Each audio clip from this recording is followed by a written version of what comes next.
سلام بملاك كورنات عالم كوينكم نصرت ميديا تكتاتلو زلخ مفتوات تعذبتي نلومي بزوانا عالمنا نزقاتمو عبيتي بوليتيكان وتشادرو من قصاصات حيتنا قريبنا لنا دكتور دبرزين قبر منكايل ميدياتات تግራይ نتنسوز مرح منغستي كوغنا مئزازو مناسي تግራይ ካብ تخلل نخيوصو صنع قصصر كግበር مخانو حيلتات فانو نكتما اغمسا مقصصاروم سبسلطان اميريتس عربن اثيوبيان اتزوبا بعالم لخو بيت فردي غبرنياتات كحتت مخانو مغلاصون زدحسسو زيناتات حيزنا قريبنا لنا ቻናልና ሰብስክራይብ በመግባር ቤተሰብ ክትኮኑ በመዕዳም በቀጥታና በዝርዝሮም ከነስገረኩም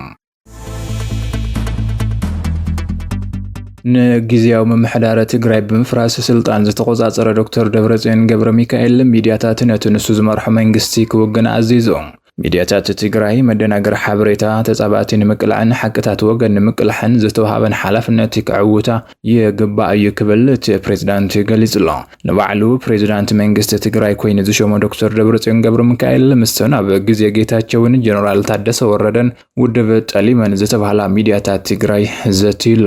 ኣብቲ ንኣገዳስነት ሚድያን ኮሙኒኬሽንን ንምዕዋት ሕቱ ህልውና ንላዕላውነትን ክብል ዘተኮረ ዘተ ሕቱ ህልውና ንላዕላውነትን ትግራይ ንምምላስ ኣብ ዝግበር ምውፋር ሚድያታት ዘለወን ግደ ቁልፍን ዘይትካድ ምዃኑ ደብረጽዮን ኣነጺሩ ሚድያን ኮሙኒኬሽንን ህዝቢ ናብ ሓደ ሓሳብ ዝእክብ መሳርሒ ዝበለት ፕሬዚዳንት ኣብ ከይድ መኸታን ጻር ጆኖሳይድውን ሓደ ግንባር ኮይኑ እናገልገለ መምጽኡ ኣዘኻኺሩ ውዕሊ ፕሪቶሪያ ዝወለዶም ጊዜያዊ ምምሕዳራት ሚድያታት ንክዝረጋን ጸረቓልሲ ህዝቢ ትግራይ ክስለፋን ዝገበሩ ምንባሮም ዝገለጸት ፕሬዚዳንት ኣብ ዝሕዝዋን ብህዝቢ ዝተመረጸ መንግስቲ ናብ ስርሑ ብምምላሱ ግና ዓቕምታት ትግራይ ንምጥማር ዘኽእል ኩነታት ምፍጠር ረድዩ ብኣሜሪካን ሕብረት ኣውሮፓን እገዳን መጠንቀቕታን ዝተዋህቦ መንግስቲ ትግራይ ኣብ ዘዋን የካይዶም ዘሎ ነጥፈታት ኣብ ዓውዱ ዲፕሎማሲ ለውጥታት ክራኣዩ ምጅማሮም ተኣኒቱ ንሰብያ ሚድያታት ክዛረብ ተደሚጽሎም ሚድያታት ትግራይ ኣድላይ ምትዕርራይ ክገብራን ጥንኩር ቁመና ክውንናን የግባእ ዝበለት መራሒ መደናገር ሓበሬታ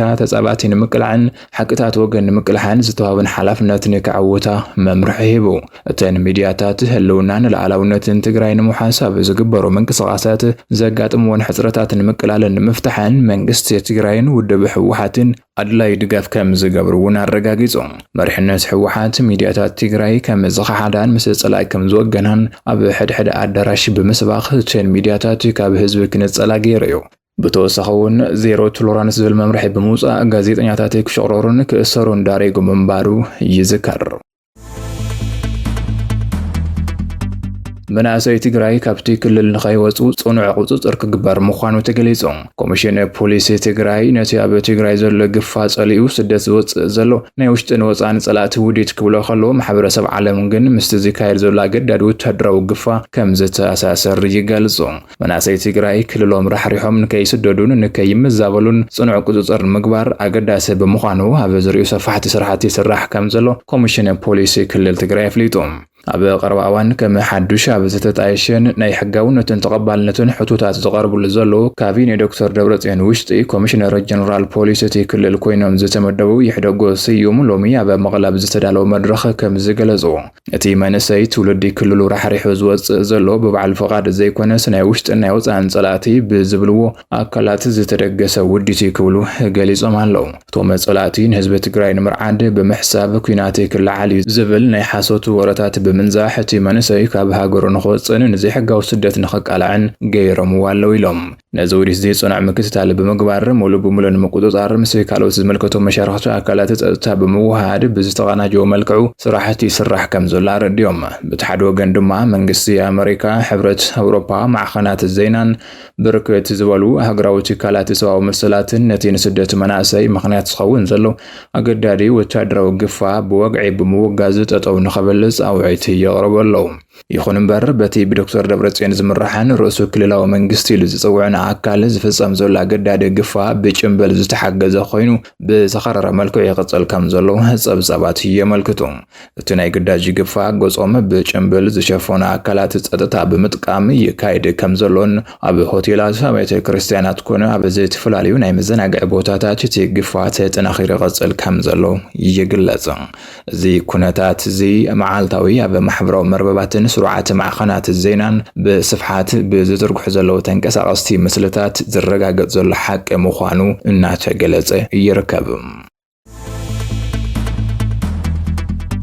ኣብ ትግራይ ሓደ ዝሕዘነ ተግባር ተፈጺሙ ኣሎ። ኣብ ትግራይ ከባቢ ተንቤን ክልተ ሰባት ኣብ ዕደና ወርቂ ሞይቶም ከም ዘለዉ ጸብጻባት ተረድዮም። ኣብ ትግራይ ሓደ ዘይሕጋዊ ዕደና ብምድርማሱ ክልተ ሰባት ከም ዝሞቱ ሰብ መዝታ ክልል ኣፍሊጦም። ኣብቲ ኣብ ከባቢ ከተማ ዓብዪ ዓዲ ዘጋጠመ ሓደጋ ኣብቲ ጉድጓድ ምሶም ዝነበሩ ኣካላት 4 ሰባት ግን ብህይወት ድሒኖም ኣለዉ። ካብቲ ቦታ ዝወፀ ጸብጻብ ከም ዘመላኽቱ ኣብዚ ቀረባ መዓልትታት ብሕጊ ኣብ ዝተኸልከለ ቦታ ብዘይሕጋዊ መንገዲ ወርቂ ንምርኣይ ኣብ ዝፈተኑ 6 መናእሰይ መሬት ተደርሚሱ ህይወት 2 መናእሰይ ከም ዝቐጠፈ ምምሕዳር ከተማ ዓብዪ ዓዲ ኣፍሊጡ ኣሎ። ኣብ ከተማ ዓብዪ ዓዲ ኣባጊባ ብዝበሃል ብሕጊ ዝተኸልከለ ቦታ ብዘይሕጋዊ መንገዲ ጸልማት ጉልባብ ብምግባር ወርቂ ንምርኣይ ካብ ዝፈተኑ 6 ሰባት መሬት ብምድርባሱ እቶም 2 መናእሰይ ከም ዝሞቱን እቶም 4 ንስክላ ብህይወት ተሪፎም እዮም። ጠንቂ ናይቲ ምህማም መሬት ኣብቲ እዋን ዝሃረመ ዝናብ ክኸውን ከም ዝኽእል እቲ ዝወፀ ጸብጻብ ኣሚቱ ኣሎ። ዝናብ ዝመጸሉ ወቕቲ ክራማት ብምዃኑ ኣብ ወርቂ ምርኣይ ዝዋፈሩ መናእሰይ ካብ ዝፍጠር ሓደጋ ዓርሶም ክሕልዉ ይግባእ ክብል ድማ ከንቲባ ከተማ ዓብዪ ዓዲ ኣይተ ተኽላይ ተስፋይ ከም ዘጠንቅቐውን ተገሊጹ ኣሎ። ኣብ ዝተፈላለዩ ከባቢታት ትግራይ ስርዑን ዘይሕጋውን ዕደና ወርቂ ገኒኑ ምህላው ጸብጻባት ኣብ ዝገልጽሉ ዘሎ እዋን ኣብ ከባቢ ከተማ ዓብዪ ዓዲ ጥራይ ኣባግባን ሮባ ኸዛን ዝተባሃሉ 2 ቦታታት ዕደና ወርቂ ከም ዘለው ይፍለጥ። ሓይልታት ፋኖ ንከተማ ኣገምሳ ተቆጻጺሮም ሞጣ ዝበሃል ከተማ ድማ ከቢድ ወታደራዊ ኦፕሬሽን ተኻይዱ ከም ዘሎ ተሓቢሩ። ሓይልታት ፋኖ ወለጋ ሎሚ ንጉሃ ዞባ ሆሮ ጉድሩ ወለጋ ፍሉይ መጥቃዕቲ ብምክያድ ኣብ ከተማ ኣገምሳ ዓሪዱ ዝነበረ ፍሉይ ሓይሊ ኦሮምያ ብምውቃዕ ነታ ከተማ ሙሉእ ብሙሉእ ተቆጻጺሮም ኣለዉ። ብተወሳኺ መበል 54 ክፍለ ጦሩን ብሻለቃ ቃል ኪዳን ትምራሕ መበል 64 ሳተናዊ ሻለቃን ኣብ ሞጣ ብዝፈጸሞ ፍሉይ ኦፕሬሽን ኣብ ሙጎር ቻይና ካምፕ ዝነበረ ሓይሊ ሙሉእ ብሙሉእ ከም ዝደምሰስዎ ተገሊጹ ኣሎ። ነዚ መበል 54 ክፍለ ጦር ንምፍራስ ዘይፈተኑ ወሰልቲ ከም ዘለ ዝሓበረት ጸብጻብ ኣብዚ ሰሙን እውን እንተኾነ ማርሸት ፀሃይ ካብ ዋሸራ ጠፊኡ ክስለፍ ከሎ መበል 54 ክፍለ ጦር ኣይንሐልፍን በሉ እናበሉ ብማዕኸናት ዜና ከጸልምዎ ከም ዝጸንሐ ዘኻኺሩ። ነዚ ክፍለ ጦር ንምፍራስ ምስ ናይቲ ከባቢ ዕጡቓት ንምግጫውን ዝተገብረ ፈተነ እውን ከም ዝፈሸለ እቲ ጸብጻብ የረድዕ። ቅድሚ 2 መዓልትታት መበል 201 ኮር ነቲ መበል 74 ክፍለ ጦር ከም ዝፈተንዎምን መበል 64 ክፍለ ጦር እውን ሚሊሽያ ብልጽግና ገይረምዎም ኣለዉ ተባሂሉ ኣሎ። ካብኡ ሓሊፎም መበል 109 ኮር ብምብታንን ናይ ጸላ ኦፕሬሽን ኣመቻችዮም እናተጸበይዎ ከለው እቲ እቶ ሰራዊት በቲና የለና ዝበልዎ ጸላይ ኣብ ደጋ ዳሞት ባዕሉ ተበቲኑ ተሪፉ ከም ዘሎ ተሓቢሩ። ካብ ወታደራዊ ኣዘዝቲ ቁኑዕ ትእዛዝ ተቐቢሎም ኣብ ልዕሊ ጸላ ኦፕሬሽን እናካይዱ ዝርከቡ መበል 54 ክፍለ ጦርን ሻለቃ ቃል ኪዳንን በዞም ናይ ጸላ መልእኽትን እቲ ሰራዊት ከይዋጋን ምትዕንቓፍን ክሰርሑ ጸኒሖም እዮም። ኣብ ኣሜሪካ ንዝርከቡ ኤርትራውያንን ኢትዮጵያውያንን ዝጸልዩ ሓድሽ ሕጊ ከም ዝወፀ ተገሊጹ። ኣሜሪካ ቀዋሚ መንበሪ ፍቃድ ንዘይብሎ ስደተኛታት ሓድሽ ትእዛዝ ዘውፅኣ ኣላ። ኣብ ኣሜሪካ ብጊዜያዊ መሰል ዕቁባ ዝነብሩ ዘለዉ ኤርትራውያንን ኢትዮጵያውያንን ዝርከብዎም ስደተኛታት ዝምልከት ሓድሽ ትእዛዝ ተመሓላሊፉ ከም ዘሎ ጸብጻባት ይረድኡ። ሚኒስትር ድሕንነት ውሽጢ ሃገር ኣሜሪካ ማርክ ወይነር ሙለን ኣብታ ሃገር ጊዜያዊ መሰል ዕቁባ ዝተሃቦም ዜጋታት ዝተፈላለዩ ሃገራት ካብ ክልቲኡ ሓደ ኣማራጺ ክተግብሩ ተሓሳሲቡ ኣሎ። እቲ ኣማራጺ ድማ ቀዋሚ መንበሪ ንምርካብ ከመልክቱ ወይ ድማ ናብ ዓዶም ክምለሱ ዝብል እዩ። እቲ በዓል ስልጣን ኣብ ዝሃቦ መጠንቀቕታ ድሕሪት ዝሓለፈ ሰሙን ላዕለዋይ ቤት ፍርዲ ኣሜሪካ ዝሃቦ ውሳነ እዩ። እቲ ቤት ፍርዲ ብሰንካ ሃገሮም ዘለዉ ድዓዊ ኩነታት ጊዜያዊ ሓለዋ ዝተዋሃቦም ኣብ ኣሜሪካ ዝርከቡ ብዙሓት ደቂ ሓይትን ሱራውያንን ዝርከብዎም ስደተኛታት ሕጋዊ ሓለዋ ክብቅዕ ዝወሰደ ውሳነ ጽዲቑ። ኣብ ኣሜሪካ ልዕሊ 350,000 ዜጋታት ዝተፈላለዩ ሃገራት ካብ ኩናት ሰብኣዊ ቅልውላውን ግሰሰባዊ መሰላትን ሓዲሞም ጊዜያዊ ክልላ ወይ እውን PTS ተዋሂብዎም ኣሎ። ብመሰረት እዚ መስርሕ ኣብ ኣሜሪካ ክሳብ 5,000 ኢትዮጵያውያን ጊዜያዊ ዕቁባ ተዋሂብዎም ዘለዉ ኮይኑ ክንደይ ዝኣኽሉ ኤርትራውያን ስደተኛታት በዚ መስርሕ ኣብቲ ሃገር ከም ዝነብሩ ምፍላጥ ኣይተኻእለን። ክፍሊ ጉዳያት ውሽጢ ዓዲ ኣሜሪካ ብዝሓለፈ ታሕሳስ ነቲ ን3 ዓመታት ዝጸንሐ ጊዜያዊ መሰል ዕቁባ ንኢትዮጵያውያን ከብቅዕ ውሳነ ኣመሓላሊፉ ምንባሩ ዝዝከር እዩ።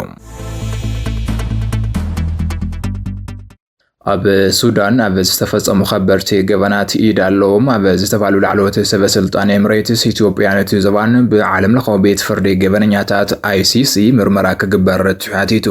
ዓለም ለኻዊ ጥምረት ትካላት ሰብኣዊ መሰላትን ሕግን እቶም ሰበስልጣን ኣብ ክልል ዳርፉር ዝተፈጸሙ ዘስካሕኩሑ ገበናት ባይታ ብምጥጥሕን ብምትብባዕን ብምኽሳስ ምርመራ ክኸፍቱ ሓቲቶም ኣለዉ። ሓደ ዓለም ለኻዊ ጥምረት ትካል ሰብኣዊ መሰላትን ሕግን ኣብ ሱዳን ክልል ዳርፉር ኣብ ዝተወልዐ ግጭት ንዝተፈጸሙ ዘስካሕኩሕ ገበናት ምቹው ኩነታት ብምፍጣር ተሳትፎ ኣለዎም ኣብ ልዕሊ ዝተባሃሉ ናይ ኢትዮጵያ ሓዊሱ ናይ ሓያሎ ሃገራት ላዕለዎት ሰበስልጣን ዓለም ለኻዊ ቤት ፍርዲ ገበነኛታት ICC ምርመራ ንከካይድ ብወግዓ ሓቲቱሎ። ብመሰረተ ፍልጥቲ ማዕኻን ዜና ሚድል ኢስት ኣይ ዝዘርግሐቶ ጸብጻብ ዝጻውዒት ትማሊሶኒ ዕለት ዝቐረበ ኮይኑ እቲ ጥምረት ዝተመስረተ ብማእኸል ሰብኣዊ መሰላትን ምስ ዝተፈላለዩ ናይ ሕጊ ናይ ምርመራን ናይ ሲቪል ማሕበረሰብ ውድባትን ብምዃኑ እዩ። እቲ ዝቐረበ ጥርዓን ዓቀብቲ ሕጊ ዓለም ለኻዊ ቤት ፍርዲ ገበነኛታት ነቲ ጉዳይ ብምሓዝ ኣብቲ ሃገር ዝተፈጸሙ ገበናት ንከጻርዩ ዘገድድ እዩ። ላዕለዎት ሰበስልጣንን ኣሸማገልትን ወፃኢ ሃገራት ብፍላይ ሓለፍቲ ሕቡራት ኤምራት ዓረብ ኢትዮጵያን ካልኦት ናይቲ ዞባ ሃገራትን ነቶም ኣብ ሱዳን ዝዋግኡ ዘለዉ ወገናት ኮነ ኢሎም ብምሕጋዝ ወይ ብምትብባዕ ኣብቲ ገበን ተሳተፍቲ ብምዃኖም ክሕተቱ ጻውዒት ቀሪቡሎ። እቶም ሰበስልጣን ናብቲ ዞባ ዝተፈጸሙ ከበርቲ ናይ ሰብኣዊ መሰላት ገህሰሳትን ገበናት መሰላጥያ ወይ ምቹው ኩነታት ፈጢሮም እዮም ዝብል ክሲ ክምስረተሎም እዩ። እቲ ጥምረት ኣብ ዘውፅኦ መግለጺ ንዓለም ለኻዊ ቤት ፍርዲ ገበነኛታት ኣብ ዘቕረቦ ጻውዒት እቶም ኣብ ውሽጢ ሱዳን ዘስካሕኩሕ ገበን ዝፍጽሙ ዘለዉ ተዋጋእቲ ወገናት ጥራይ ዘይኮነስ ኣብ ወፃኢ ኮይኖም ኩናት ዘነሃህሩ ገንዘብን ኣጽዋርን ዘቕርቡን ፖለቲካዊ ሸፈነ ዝህቡን ላዕለዎት ሰበስልጣን እቲ ዞባ እውን ብሕጊ ክሕተቱ ኣለዎም ኢሎም ኣለዉ። እዚ ጻውዒት እዚ ኣብ ልዕሊ እቶም ተጠቀስቲ ሃገራትን ሰበስልጣንን ዓብዪ ዲፕሎማስያውን ሕጋውን ጸቕጢ ክፈጥር ከም ዝኽእል ማዕኸናት ዜና እናገለጻ ይርከባ። ዝኸበርኩም ተዓዘብቲ መደባትና ንሎሚ ዘዋድና ማሕበሬታታት ኣብዚ ዛዚምና ኣለና ንምክትታልኩም ነመስግን ሰላም